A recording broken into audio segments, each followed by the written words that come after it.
aikin da Sardauna shi kadai yayi a arewa, shi kadai ne gwamna. Duk inda ka je ka ga aikinsa yau an rabawa tun 1990 tun da Sardauna ya mutu zuwa yanzu an raba mutum 19 sun kasa aikin da ya yi. Shi ɗaya ne gwamnan arewa, yanzu gwamnoni 19 ne amma sun kasa aiki. A ganin ka yanzu wani dan majalisa tun da ya ci waya ma ya daina ɗauka ta mutane, ba fa gama garin mutane, manyan mutane ba su isa su kira shi ba da yana dan majalisa. Muna da tarbiyyar musulunci, abin da ya faru a Majiya Jigawa zai faru kawai dan tankin mai ya fara ku tafi sata ko mummunan makoma, kana ka tafi sata ka mutu. Sata suka je suka mutu wallahi, sai dai da yake ba kafirci bane ba ni ta nema musu gafara, amma wallahi barayi ne da yawa daga cikin su. Inda musulmin arewa na jihohinmu dinnan guda 20 za mu bi koyarwar musulunci, wallahi sai mun rasa wanda yake neman abin da zai ci a ƙasar mu. Kuɗi suna nan, ƙarya ce, suna nan.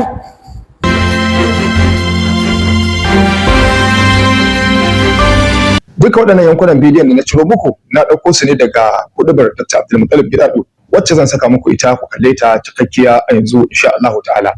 A cikin wannan huɗuba malam ya maganganu game da wato yanda 'yan Najeriya kansu yake a rarrabe, musamman ta fuskar abin da ya shafi taimakekeniya. Duk lokacin da aka ce taimakekeniya ta yi karanci tsakanin shugabanni da talakawansu, haka zalika tsakanin talakawan, haka zalika tsakanin mawadata da talakawa, to nan ƙasar ba ta taɓa fita daga cikin matsala ba. Watsi da tsarin da addinin musulunci ya zo da shi ya taimaka wajen karuwar talauci a cikin al'umma, zaluncin shugabanni da rashin nuna kauna ga talakawa. Duka waɗannan batutuwa da masu su za ku ji su da bakin Dr. Abdulmuttalib Gidado hafizahullah. Dukan godiya ta tabbata ga Ubangiji maɗaukakin sarki. Tsira da amincin Allah su tabbata ga fiyayyen halitta, annabinmu, manzanmu, jagoranmu mai mana tarbiyya. Allah ka raya mu akan sunnarsa, ka ɗauki rayuwarmu muna bin tafarkinsa, ka tashe mu a cikin mabiyansa, ka shayar da mu alkausararsa, ka sanya mu cikin cetonsa, da alayensa da sahabbansa da waɗanda suka bi sa bisa kyautatawa har zuwa ranar tashin alƙiyama. Yan uwana masu girma, satuttuka da yawa da suka wuce na fara magana akan sababan da suke sabbabawa bawa Allah madaukakin sarki ya so shi. Lokacin da nake magana akan maudu'in mu na yaya Allah zai so ka, mun yi magana akan abubuwan da ya kamata bawa ya riƙe na ibada da karatun alƙur'ani da kusanci zuwa gare shi, kyautata alaƙarka da Ubangiji da tauhidinka, tsayawa akan tauhidi na gaskiya, baiwa ibada wadda Allah madaukakin sarki ya farranta mahimmanci fiye da komai a rayuwarka, tsayawa tsayin daka wajen bin dokokin Allah, tsayawa tsayin daka wajen neman ilimin addini da karatun addini da fahimtar addini da ɗabbaka abin da ka koya ka karanta.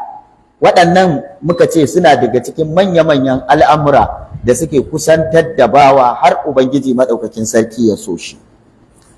Abu na gaba mu sani cewa musulunci ya zaburar da kuma taimakon mutane da amfadansu da warware biya bukatunsu da taimakonsu. Wannan ma wata babban gaba ce da bawa yake samun tagomashi wajen son Ubangiji maɗaukakin sarki, ya zamanto yana amfanar da mutane.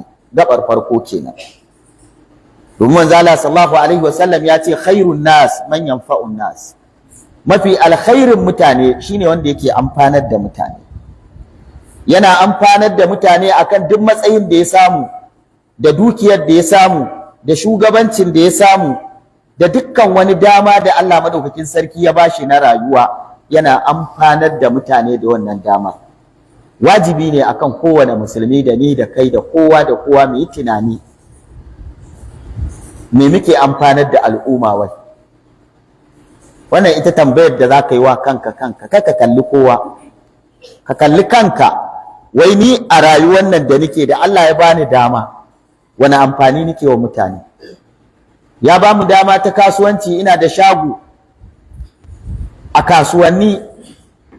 Allah ya bani dama ina da mota haya, ya bani dama ina gyaran babur ko mota, ya bani dama ina aikin gwamnati, ɗan sanda ne ni ko custom ne ni ko immigration ko wane ne ma mai ɗamara, alƙali ne ni ko lauya ne ni. Kowa a cikin damar da Allah ya bashi ya tambayi kansa wai amfanin me yake wa mutane da wannan damar. Bayan Allah makusantan Allah muna ganin yadda addu'o'insu suke, to kai za ka iya ɗaga hannu ka faɗa Allah irin yadda suke faɗa mishi? Suna tashi tsakiyar dare su ce ya Allah ka bani dama na shugabanci mutane, na tausaya musu, na sauko da al'amuransu, na dubi rayuwarsu, na yi duk abin da ya kamata in yi.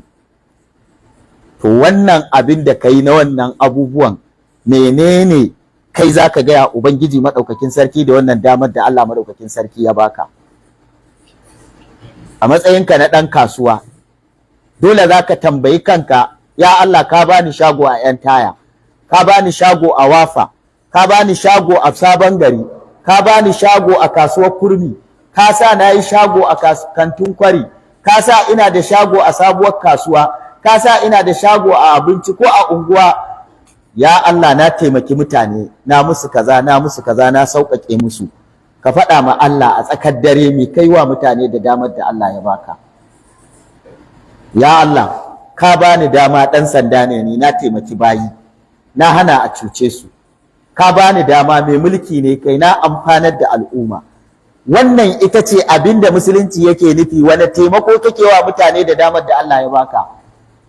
Shi yasa manzon Allah ya ce khairun nas man yanfa'un nas, mafi alkhairin mutane shine wanda yake taimakon mutane.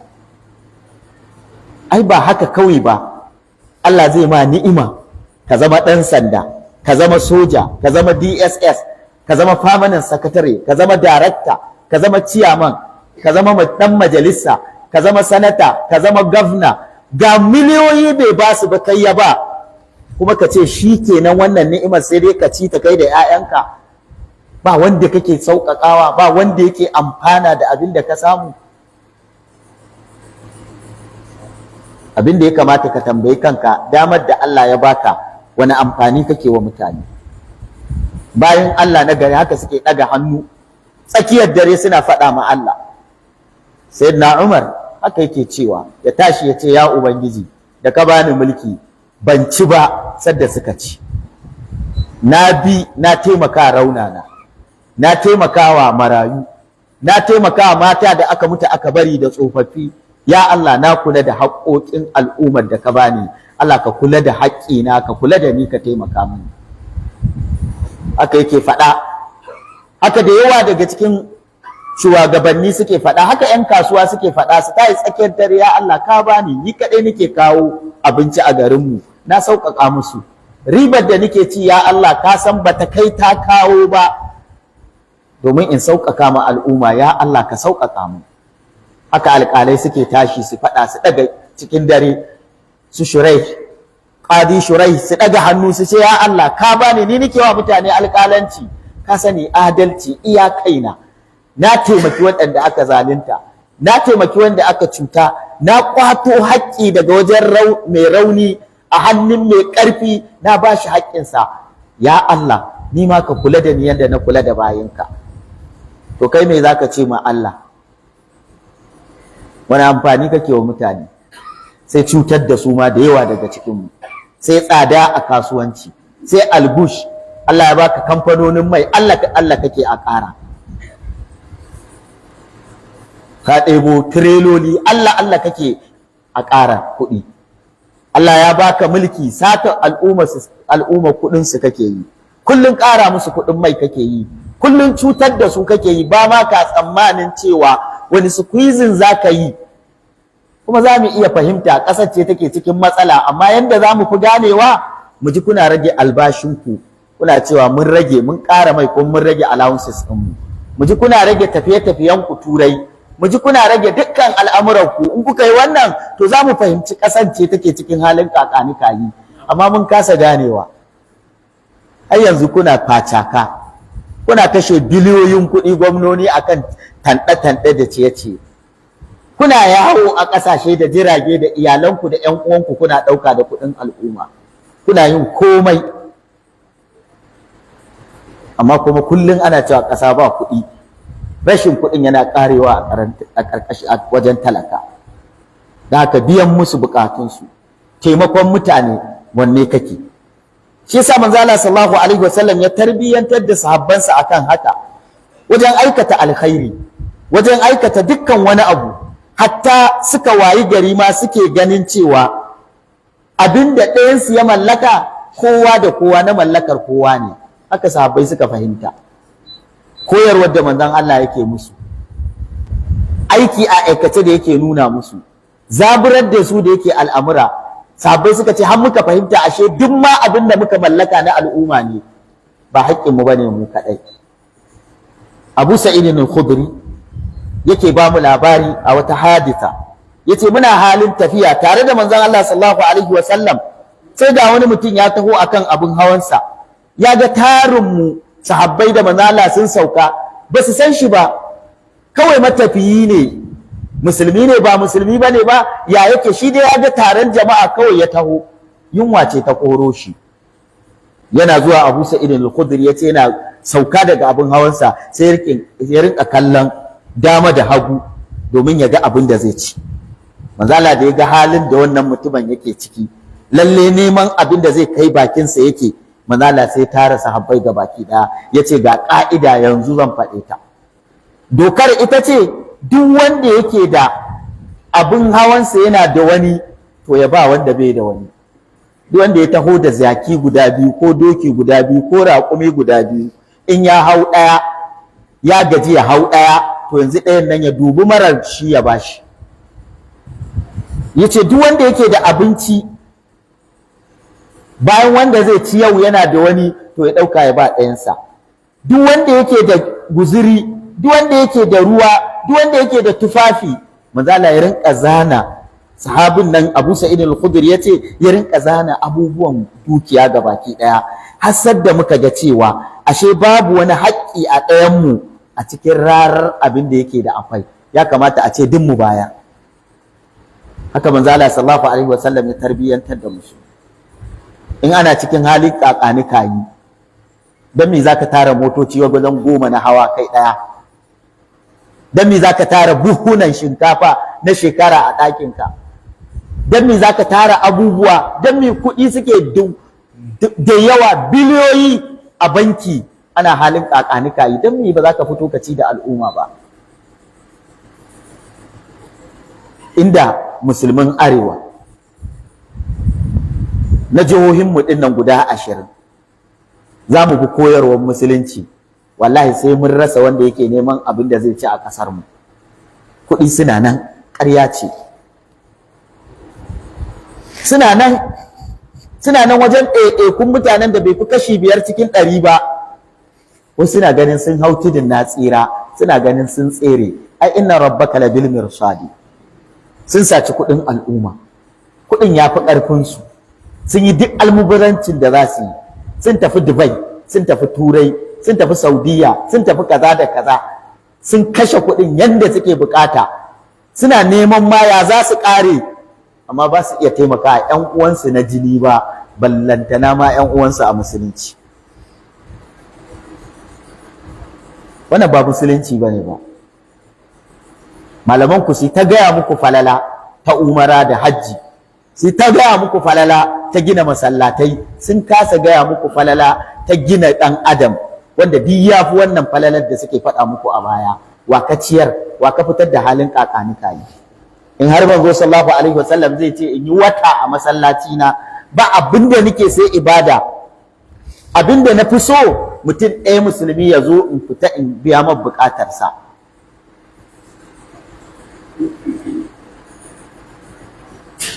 Abu Hurairah ya fitar da hadisi, manzo Allah sallallahu alaihi wasallam ya ce dukkan fa gaban da suke jikin mumini, gaba 300 da wani abu da take jikinka, kowace akwai sadakar da za ka yi mata ka samu lada wajen Allah, kuma in baka yi sai Allah ya tambaye ka.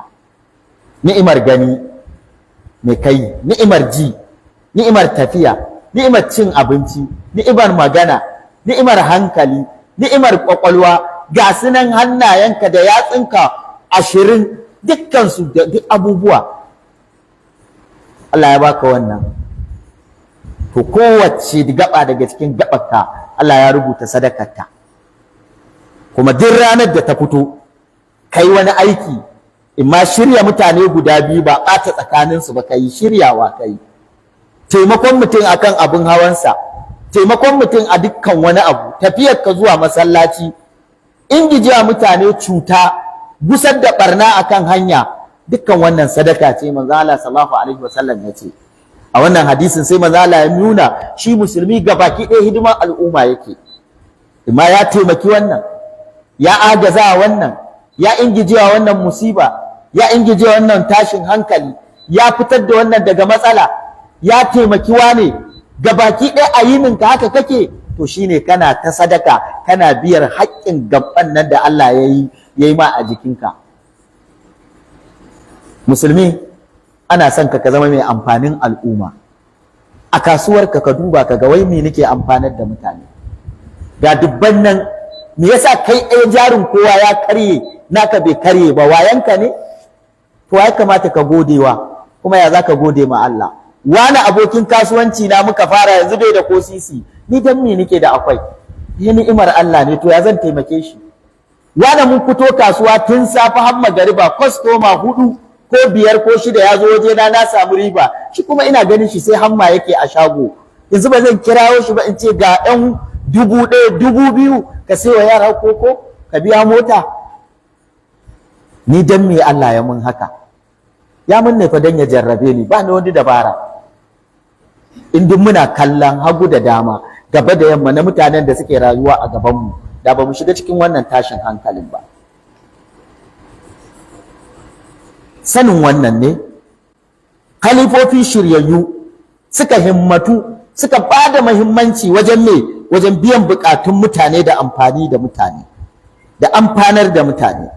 Ka har ya kasance ma suna rubuta wasiƙu zuwa gwamnoninsu da shugabannin da suka nada.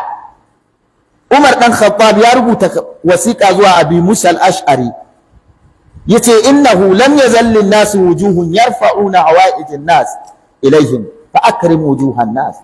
Yace mutane basu bushe ba suna fuskoki, suna da fuskoki, suna ɗaga fuskokinsu domin biyan buƙatun mutane. Da yawa zaka ga wani da kaga fuskarsa ka san mai buƙata ne. To akwai mutanen da ka gansu suna tafiya ko a kasuwa ko a mota ko a gari ko a gidajensu, kai ka san fuskokinsu suna masu buƙata ne, to fa akrim wujuhan nas. Sai na Umar ya ce wa shugabanninsa, ku girmama fuskokin mutane, ai mai ona ba wai sai sun tambaye su ba, ba sai sun tambaye ku ba. Da mutum ya je shagonka ya tsaya ya so sakeya ya ɗaga ya ce Alhaji sannu da barka, ya kasuwa, to Allah ya taimaka, ya tsaya jim, kai ka san bukata yake, ba sai ya ce ba ni ba. Musulmi baya bara, baya roƙo wanda ya san abin da yake. Allah ya tsara musulunci yadda zai yi daidai da al'umma. Kai mai kuɗi ba a ce ka yi mako ba, da kaga wannan bayan, shi kuma talaka aka ce kai ya roƙa. Kowa da mutuncinsa, domin mai kamar wanda ya zo shagonka ya nuna bukata, ka ɗauka ka bashi, ba abin da kamar, kai ka taimaki kanka.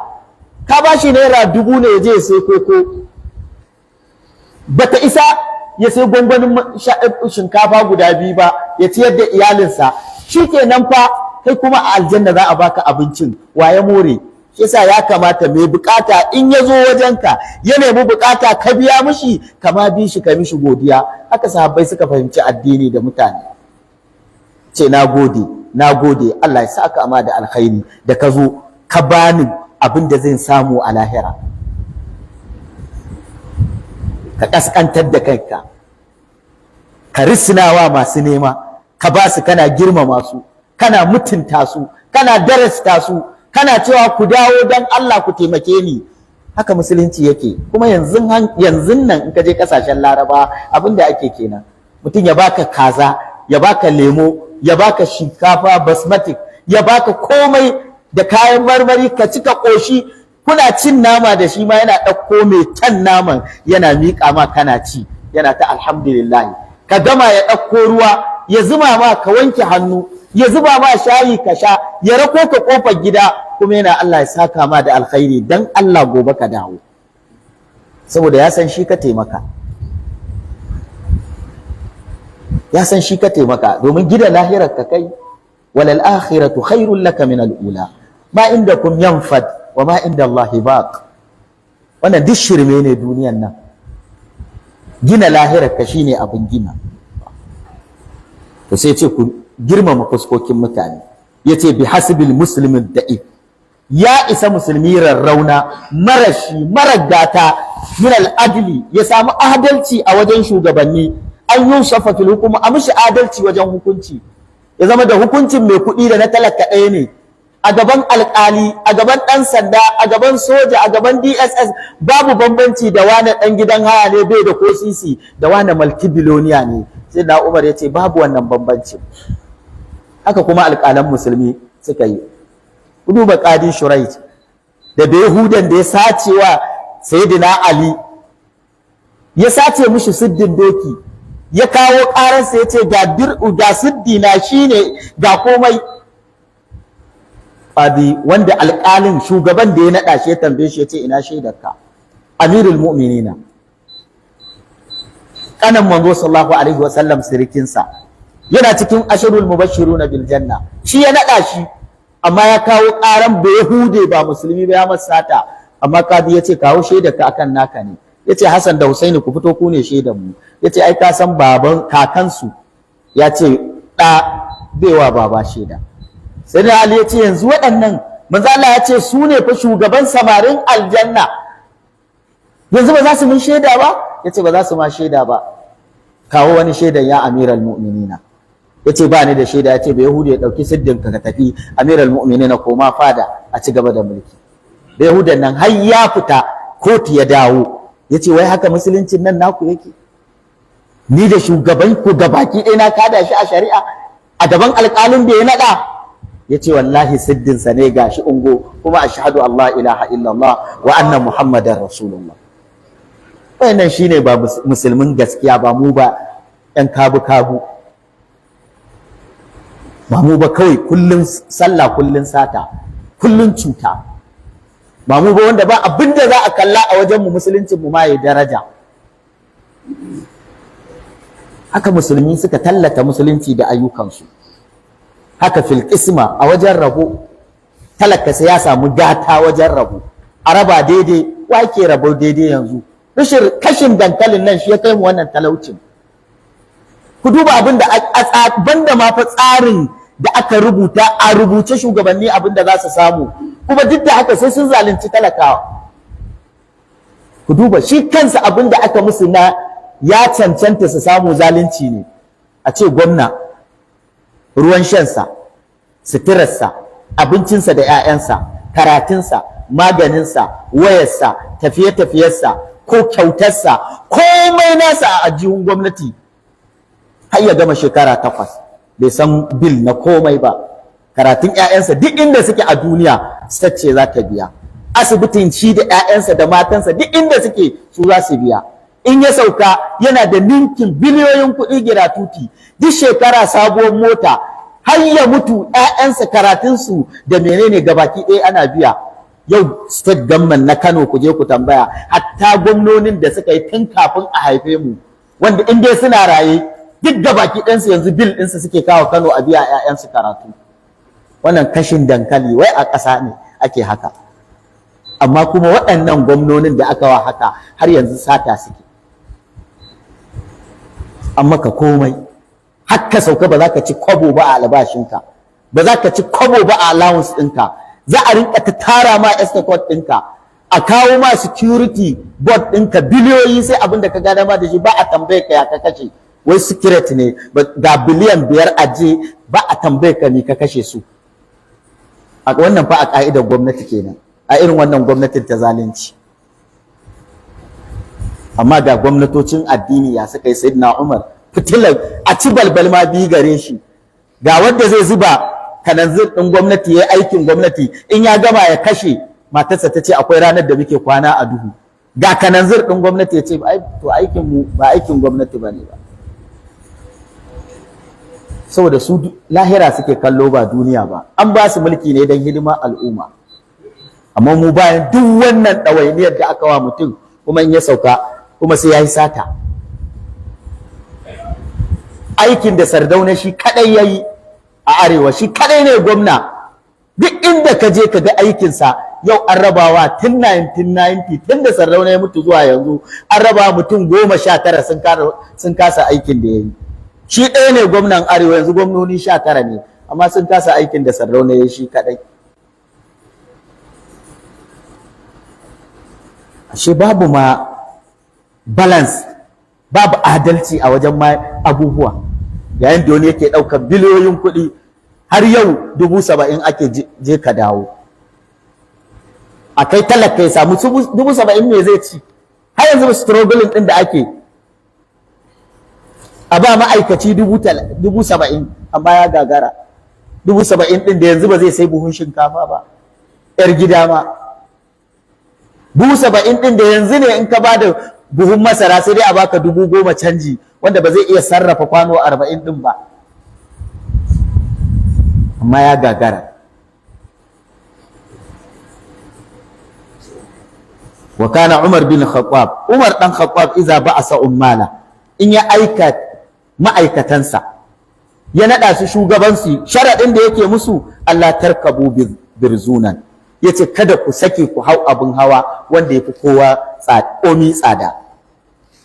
Ya tashi ya nada gwamna ko ciyaman ko wani wanda zai kula da wani gari, sai sharɗanta mushi, na baka mulki amma an ka je kakka hau wani luxury abin hawa, kakka sake ka hau.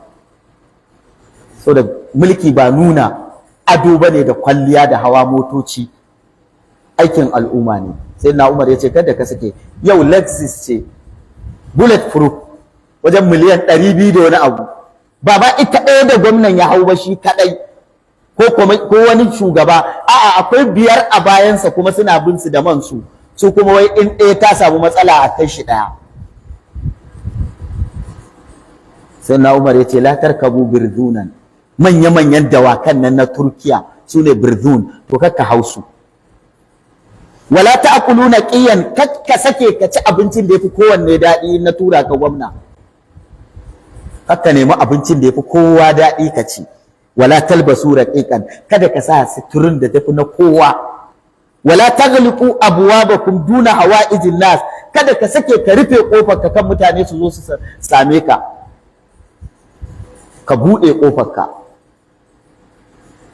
Sayyidina Umar, Sayyidina Uthman, Sayyidina kai Muawiya lokacin da yake mulki, ɗaya daga cikin sahabbai ya zo ya faɗa mai, ya ce manzo Allah sallallahu alaihi wasallam ya ce duk wanda aka ba mulki ya rufe kofarsa baya ganin talaka ya ji kokansu, to sai Allah ya rufe kofarsa, shi ma Allah bai sauraron sa.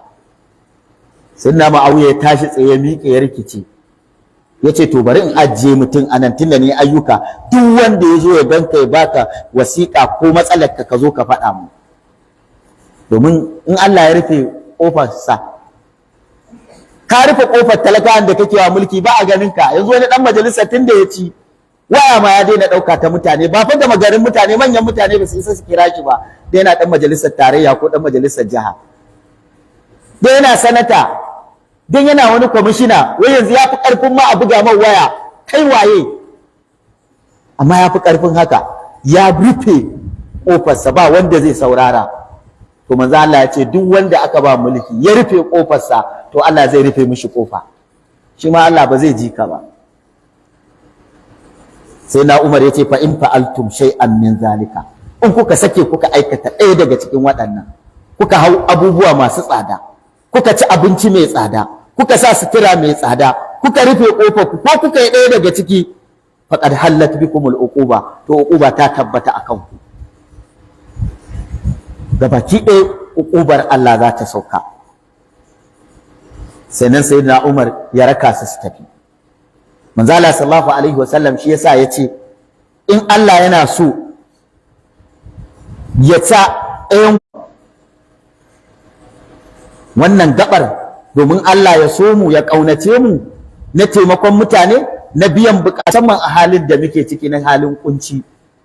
Kamar Allah ya kawo mana kuncin don wanda Allah ya ba ya bude musu kofar aljanna, duk wanda kaga Allah ya hore mishi kuma ya rufe ya zama kankamo ya rike ajihunsa, to daman kuɗin haram ne. Kun san su kuɗin haram Allah bai kyale mutum ya yi aiki domin ka ɗauki zunufinka cikakke dan kan ma a sauƙaƙa maka. Shi yasa duk tunanin mai kuɗin haram Allah bai bashi ya kyauta, kullum sai ya nuna mutu inna shaytana ya'idukumul faqra wa ya'murukum bil fasha. Kullum sai ya ce kakka bayar, ka riƙe domin ka samu cikakken sakamakonka. Amma duk wanda yake da kuɗin halal kuma Allah zai datar da shi yayi sadaka ya kyauta domin ya samu amfanin kuɗin ninkin ba ninkin a wajen Allah.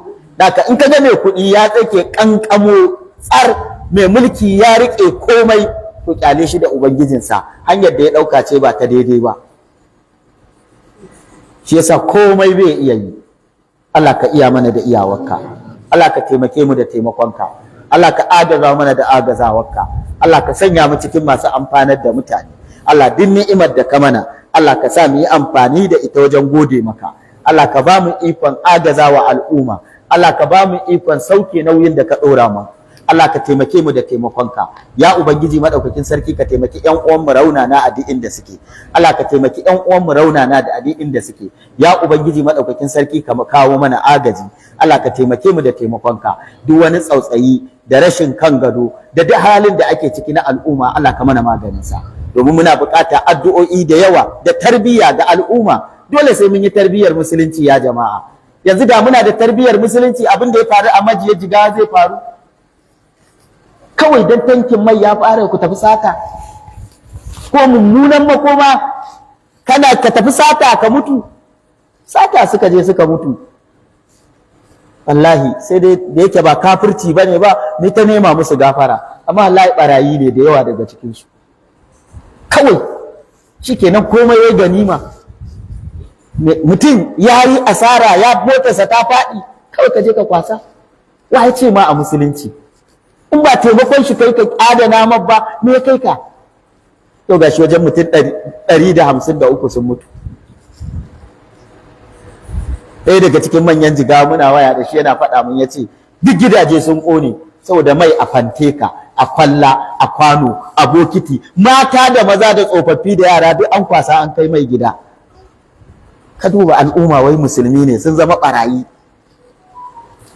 Kana kallo matarka ta ɗauko, ɗanka ya ɗauko, uba ya ɗauko, wai a taho gida da shi. Alaysa minkum rajulun rashid? Ba wanda a gida zai ce ka a shigan mun da man nan ba namu bane ba. In shi ne babban musiba. Da abin da ya kasance, to kuma su je su ce ma Allah ne. Wannan shi ne babban masifa. Don haka duk inda kake, kakka bi son zuciya, ka riƙe tarbiyyar musulunci, ka riƙe koyarwa addini, ka kame. To in ka kame sai Allah ya taimake ka. Allah ka agaza mana, ka taimake mu. Subhanaka Allahumma wa bihamdika, nashhadu an la ilaha illa anta, nastaghfiruka wa natubu ilayk, wa qumu. To a ƙarshe muna roƙon Allah subhanahu wa ta'ala mu daga dakatar ya ba mu dacewa duniya da lahira. Wa sallallahu wa baraka ala nabiyina Muhammadin wa alihi wa sahbihi wa sallam. Wassalamu alaikum wa rahmatullahi wa barakatuh.